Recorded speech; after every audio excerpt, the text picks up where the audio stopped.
कैकेयी को रामायण का सबसे नकारात्मक किरदार माना जाता है। सामान्य तौर पर यही धारणा विद्यमान है कि कैकेयी की वजह से ही श्री राम को अपने परिवार से दूर जाना पड़ा। कैकेयी के कारण ही भगवान राम को 14 वर्षों का कष्टप्रद वनवास झेलना पड़ा और साथ ही जिस राजपाट पर उनका अधिकार था उसे भी उन्हें खोना पड़ा।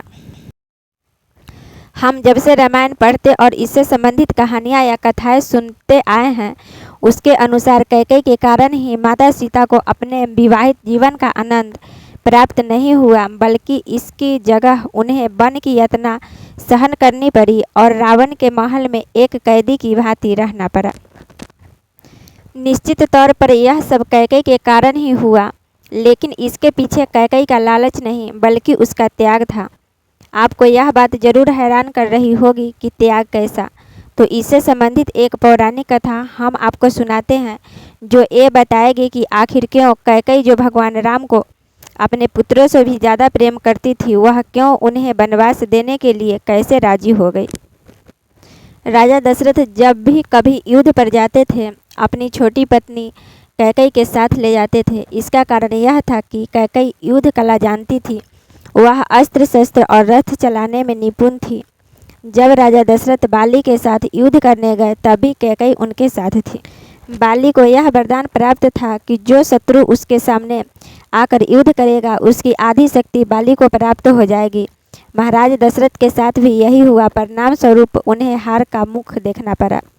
बाली ने राजा दशरथ से कहा, या तो अपनी पत्नी को यहाँ छोड़ जाओ या फिर अपना मुकुट उतार कर यहीं रख दो।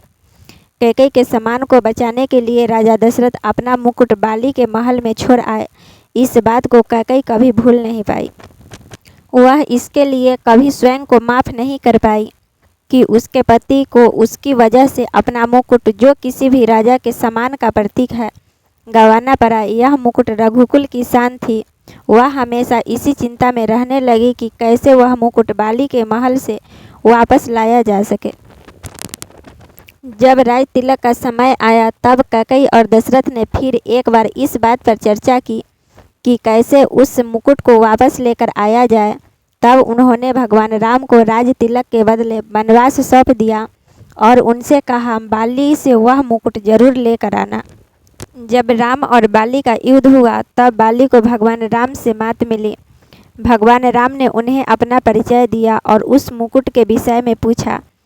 तब बाली ने उन्हें बताया कि रावण उसके महल से वह मुकुट लेकर भाग गया है। बाली ने कहा कि उनके पुत्रों को भगवान राम अपनी शरण में ले ले, वह उन्हें मुकुट वापस लाकर जरूर देगा।